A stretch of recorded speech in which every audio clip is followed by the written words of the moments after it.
Muy bien, ahora nos centramos en el espacio de análisis con Gabriel Pereira. Vamos a hablar de Venezuela. Podríamos denominar la columna Venezuela, lo que no se habla. Gabriel, ¿cómo estás? Nico, todo bien, buenas tardes. Buenas tardes para todos. Sí, la información está muy centrada, obviamente, en lo que está ocurriendo dentro de Venezuela, este fraude ya aparentemente confirmado, ¿no? Pero la crisis política que arrastra desde hace mucho tiempo, institucional, que lleva consigo una crisis social y una crisis económica muy profunda, tiene repercusiones hacia afuera de Venezuela. Hay algunos temas que no se están hablando, pero que para algunos países ya son un problema y saben que van a ser más problema de lo que ya hoy son. Vamos al primero. Hay una cuestión geopolítica. Venezuela está quedando muy sola y necesita aliados. ¿Cuáles son los aliados que tiene? Rusia y China. Eso es un problema para Estados Unidos, ni qué hablar.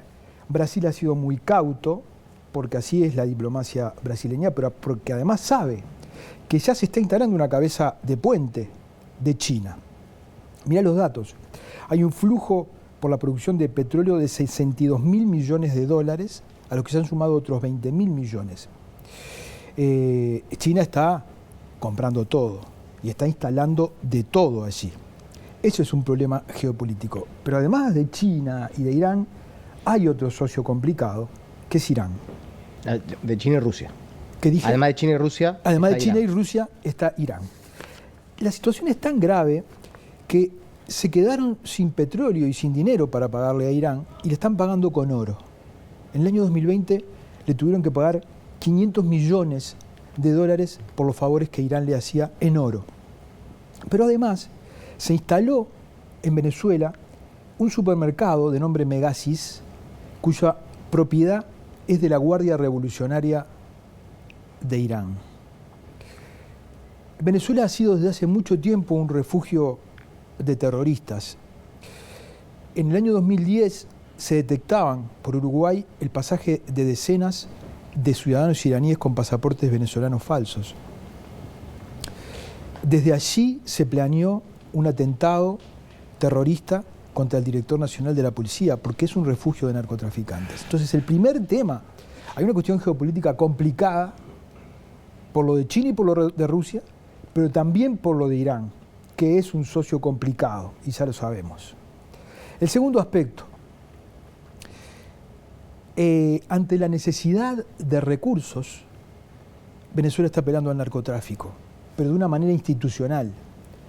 Hay un cártel que se llama el Cártel de los Soles. Se llama el Cártel de los Soles porque el ejército bolivariano tiene soles en su uniforme. Según la DEA, todo el gobierno, la cúpula del gobierno venezolano está vinculada al narcotráfico. Y cuando no lo está, en el caso de Maduro, deja ser. Fíjate, bueno, acá hay un informe de el Herald que dice que el resultado final es que Venezuela es actualmente un importante puente de las exportaciones mundiales de narcotráfico, de donde salen entre 250 y 350 toneladas métricas al año, con un valor en la calle de entre 6.000 y 9.000 millones de dólares. Según el sitio Narcofiles, esto pone de manifiesto que la dependencia económica del régimen de Maduro con respecto al narcotráfico ha crecido.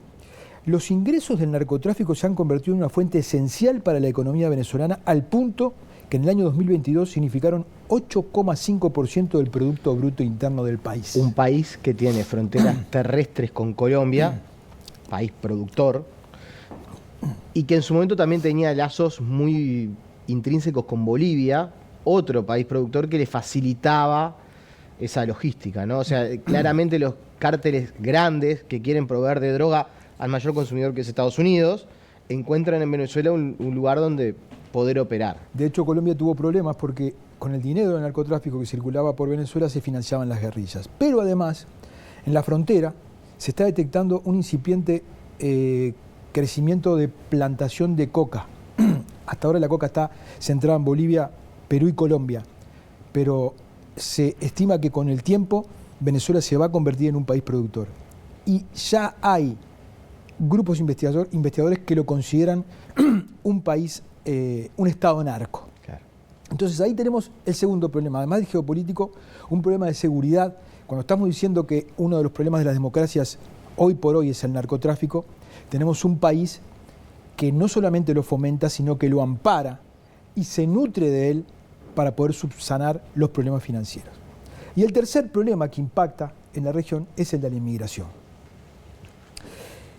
Vos fíjate que tiene 28 millones de habitantes Venezuela, 8 millones están afuera. ¿Te das cuenta? Sí. Un 30%, como que 1 millón de uruguayos estuvieran afuera. Hay países que tienen un gravísimo problema. Colombia tiene 2 millones de venezolanos viviendo en su territorio. Y te hago un paréntesis, se estimaba que había cerca de 2 millones de venezolanos esperando el resultado de esta elección. Exactamente, esto lo que va a hacer es que estos temas que te estoy mencionando se van a agravar. Dice un informe de Naciones Unidas que se podrían romper cifras históricas del paso de personas de Venezuela hacia los países vecinos. Y en Colombia, informes del gobierno indican que la migración podría afectar negativamente los esfuerzos del Estado en reducir la pobreza del país, además del incremento de la población en estado de vulnerabilidad. Otras de las consecuencias es que temen que el impacto negativo se sienta en el mercado laboral. El año pasado centenares de venezolanos fueron expulsados, tanto de allí como de Perú como de Chile. Entonces, hay una placa, ¿no?, sobre el tema. Tenemos una placa para ver. Sí, gracias, Nico. Fíjate lo que es Colombia, ¿no?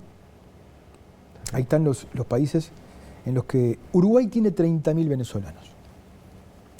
En un año creció un 31% el flujo de venezolanos hacia Uruguay. Más del 60% son profesionales universitarios, pero el 70% de ellos no han podido revalidar el título. Esto nos va a plantear en América Latina lo que está viviendo Europa con la migración. Ya empiezan a haber voces de xenofobia, de preocupación porque esta migración tan potente que no se había dado nunca en el continente. De hecho, escuchamos a un político uruguayo decir que a los delincuentes extranjeros hay que expulsarlos, ¿no? Habría que decirle a ese político que si hubiera una política espejo, hay 3 veces más uruguayos presos en el exterior que extranjeros presos acá. Sobre el tema de Venezuela, en Uruguay casi que no lo vivimos porque son en número relativamente pocos y porque vienen calificados. Pero además... Pero hay países como Chile donde es terrible la inseguridad asociada a delitos de personas inmigrantes ilegales venezolanas. Pero para nosotros la inmigración todavía es una buena noticia en un país que no crece, ¿verdad? Pero ya hace un tiempo, cuando algunos extranjeros empezaron a trabajar en la pesca, el gremio reaccionó. Es decir, están las condiciones dadas para que las posiciones xenófobas puedan empezar a surgir. Entonces, no solamente se juega la interna de Venezuela, se está jugando una cuestión geopolítica, donde los países como China, Rusia e Irán pueden instalar una cabeza de puente. Se está jugando la seguridad del continente, porque tenemos un país que va camino a convertirse en un estado narco. Y tenemos un problema migratorio que para algunos países va a ser muy grave y para otros, por ahora, no tanto. Es decir, el fenómeno de Venezuela no es un problema de Venezuela, es un problema regional. Gabriel, un placer, Gracias. como siempre.